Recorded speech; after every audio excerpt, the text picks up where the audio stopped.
छोटी बच्ची और नन्ही परी की कहानी। एक बार की बात है, एक छोटे से गांव में एक प्यारी सी बच्ची रहती थी जिसका नाम था नन्ही। नन्ही एक बहुत ही चंचल और खुशमिजाज बच्ची थी। उसे प्रकृति, पेड़ पौधे और जानवरों से बेहद प्यार था। उसके पास एक खूबसूरत बगीचा था जिसमें हर रंग के फूल खिलते थे। नन्ही रोज सुबह उठकर बगीचे में खेलती और अपनी छोटी सी दुनिया में खो जाती। एक दिन नन्ही अपने बगीचे में खेलते खेलते एक नन्ही सी कली पर नजर पड़ी। वह कली बहुत ही सुंदर और अलग दिख रही थी। नन्ही ने उसे छुआ और अचानक एक चमकदार रोशनी चारों ओर फैल गई। जब रोशनी छटी तो वहाँ एक खूबसूरत परी खड़ी थी। उसकी आंखें चमकती थीं और पंख जैसे रेशमी थे। नमस्ते नन्ही, परी ने मुस्कुराते हुए कहा। मैं हूँ लुमिना और मैं तुमसे मिलने आई हूँ। नन्ही बहुत खुश हुई। क्या सच में तुम एक परी हो? उसने उत्सुकता से पूछा। हाँ, लुमिना ने कहा। मैं तुम्हारे बगीचे की रक्षा करती हूँ और यहाँ की खुशियों को देखती हूँ। तुमने मेरी कली को छुआ, इसलिए मैं तुम्हें एक खास उपहार देना चाहती हूँ। क्या उपहार? नन्ही ने पूछा।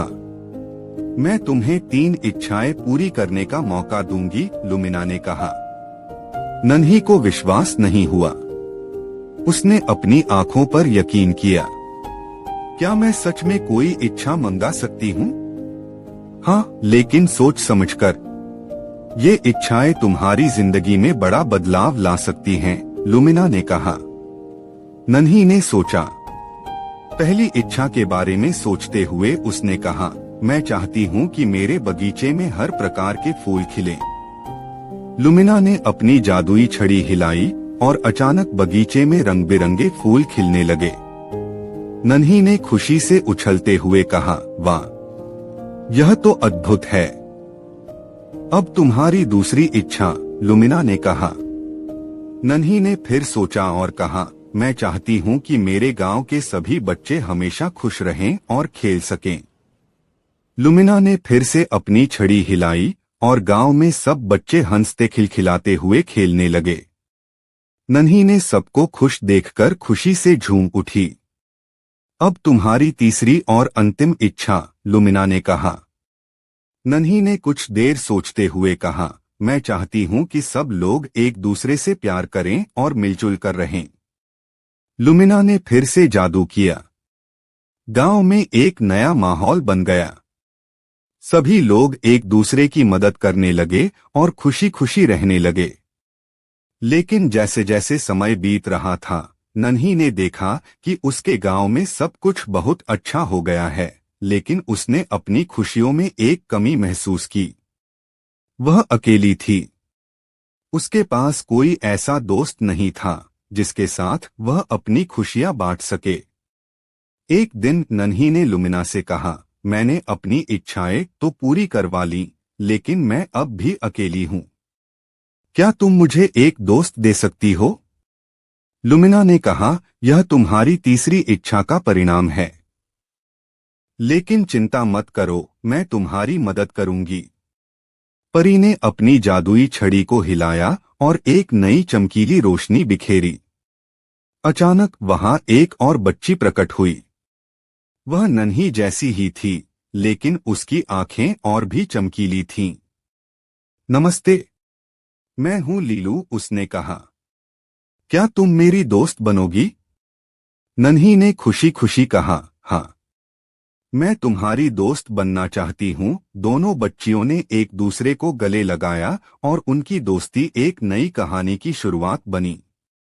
अब नन्ही और लीलू हर दिन बगीचे में खेलती, फूलों की खुशबू में खो जाती और अपने गांव के बच्चों के साथ मिलकर खेलती। लुमिना उनकी दोस्ती को देखकर बहुत खुश थी। एक दिन दोनों दोस्त बगीचे में खेलते हुए थक गईं और एक पेड़ के नीचे बैठ गईं। नन्ही ने कहा, मैं सोच रही थी कि क्या हम लुमिना से और कुछ नहीं मांग सकते। लीलू ने कहा, हाँ, हमें और भी खुशियां चाहिए। दोनों ने लुमिना को बुलाया। जब परी आई तो नन्ही ने कहा, हम चाहते हैं कि हमारे गांव में हमेशा खुशियां बनी रहें और लोग एक दूसरे के साथ मिलकर रहें। लुमिना ने मुस्कुराते हुए कहा, यह तो तुमने पहले ही मांगा था, लेकिन इस बार मैं तुम्हें एक और जादू दिखा सकती हूँ। उसने अपनी छड़ी को घुमाया और गांव में एक बड़ा त्योहार शुरू हो गया। सभी लोग एकत्रित हुए और नाचने गाने लगे। त्योहार की रात जब सब लोग चांदनी रात में अपने अपने घर लौटने लगे, नन्ही और लीलू ने एक दूसरे से कहा, हमारे लिए यह सबसे अच्छा दिन था। समय के साथ नन्ही और लीलू की दोस्ती और भी गहरी हो गई। वे हर रोज नए नए खेल खेलती और अपने गांव में खुशियां फैलाती।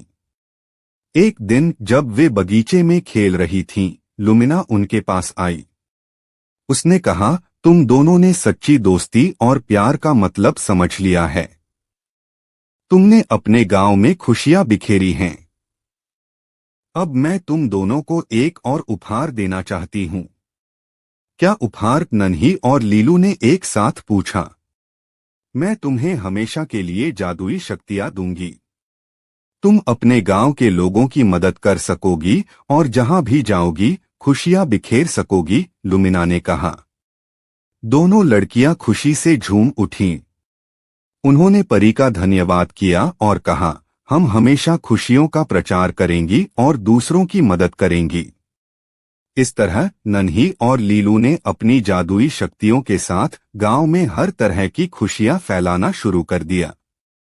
वे सबकी मदद करतीं और गांव के हर बच्चे के चेहरे पर मुस्कान लातीं। उनकी दोस्ती की मिसाल गांव में हर जगह फैल गई और सबने सीखा कि सच्ची खुशियां दोस्ती और प्रेम में होती हैं।